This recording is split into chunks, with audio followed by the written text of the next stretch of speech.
everyone, Laura Myers here for CMS-Connected, speaking with Arje Cahn, CTO at Bloomreach, regarding their top 3 most notable features and where their areas of opportunity will be in the coming year. Hello Arje, how are you? Hey Laura, I'm doing great, how are you? I'm fantastic, thank you. What would you say are the top 3 most notable features of your platform's content management capabilities? Great question, so thank you for that, Laura. I think that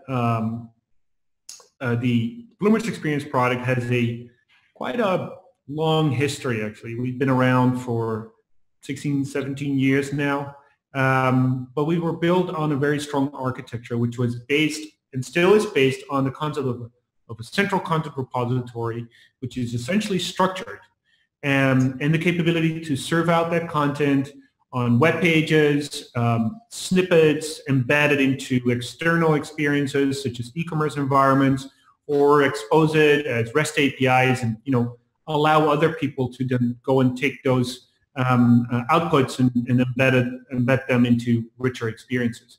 So, by far, I think this is a very unique capability that we have that allows us to manage content and use it for any new kind of technology that is popping up. So to give you an example, very recently we've seen 2 of our customers starting to experiment with voice assistants and repurposing content that they had created before in on voice platforms. And I think those are the kinds of things that you really need from a digital experience platform. It's not just the capability to manage web pages, but to truly think about content first and centric, and then how are your customers consuming that content, and on what kind of devices are they going to do that, and using what kind of technologies. So that's the first thing. It's a central content repository. The second point, I think, is our content and commerce capability. The current Bloomreach Experience platform and the digital experience platform is a combination of the Bloomreach optimization product that we had before for e-commerce and the former Hippo CMS content management product. And as we came together, we built out our content and commerce solution over the course of last year, and we've had some tremendous success there, helping our customers show relevant content, relevant products, optimize for organic search, paid AdWords campaigns, to drive really great product and content search, those kind of things, landing page management capability. Everything around content and commerce, and bringing those together and make it really work. And thirdly is our personalization capability. We actually have 3 different ways of serving out content.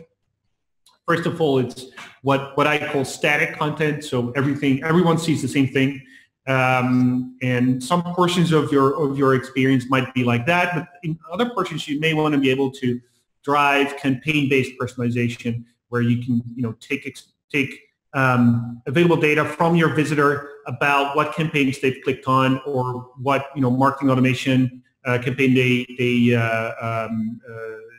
use to find your website, those kind of things, and use that to drive those portions of the website that are essentially campaign driven.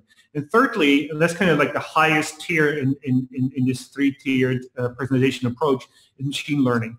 And with the Bloomreach, when we joined Bloomreach, that was the kind of capability that we had on the e-commerce side. We have a ton of algorithms for e-commerce and optimizing search results, and we're taking all of these and applying them to content now in the richer digital experience platform. So it's these 3 types of personalization: static, where there's no personalization at all, and then campaign-based, rules-based personalization, all the way up to machine learning, and the combination of those 3.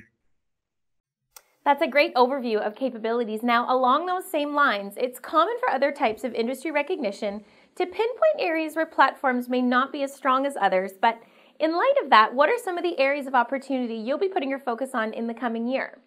All right. So, well, of course, there are a lot of really great things happening, and we've got some amazing plans for 2018 as we build out the DXP offering. One thing I wanted to get out of the way, one thing we're not going to do is we're not going to build a suite. Some of our competitors are taking DXP, as the platform as a concept where you can just keep adding products and make it bigger and bigger. That's not the way that we look at DXP.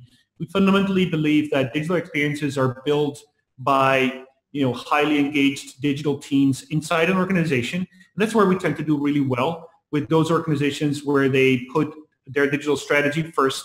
They have their internal development teams, and they're looking for a true platform capability that they can then take and integrate with whatever existing technologies they have, and combine that into one truly engaging digital experience. So we're not going to be a black box kind of vendor where you've got all the tools embedded. That is totally intentional. We will be building out our integrations though, and we're expanding heavily on our partnerships. But we're not going to build a clunky, massive machine that you can't maneuver around. We really want to focus on the innovative capability of development teams and the technologies that they have available, and combine that with our digital experience platform and the developer platform that we have to create those unique experiences that really are differentiating. That's so true. It really is those experiences offered by brands that set them apart. Well, that's all the time we have, Arje. Thank you so much for answering those questions for me. You're welcome. Thank you for having me, Laura. It was my pleasure. That was Arje Cahn from Bloomreach discussing why they stand out from the crowd, but also where their focus will be to continue that momentum into the future.